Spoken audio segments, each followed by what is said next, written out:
Alright, welcome back to my channel, Isma.tv. And today we're out here mismo sa bahay ko sa Kawit, Cavite. And today's video, I want to show you no, kung paano ang actual na pag-aani ng palay dito mismo sa aming lugar, sa Kawit. So, since ang Kawit, Cavite is medyo urbanized na, no? So, meron pa rin mga lugar dito na nagtataniman ng palay o palayan.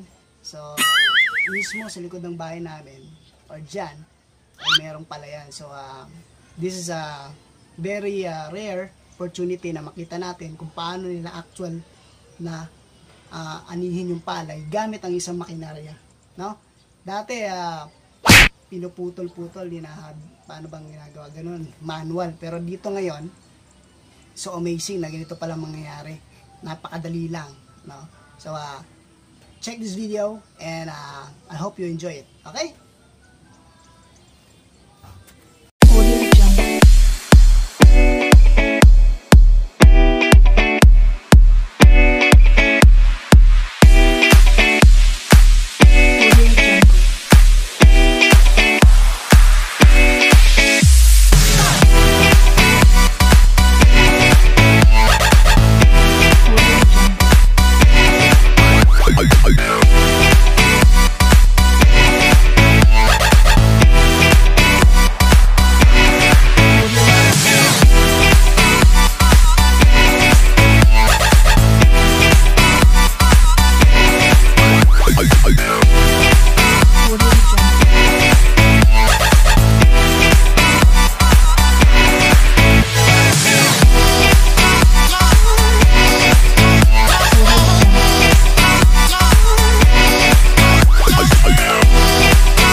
concludes my video dito po sa aking Hacienda Luisita ay nag-ani na po ng mga palay.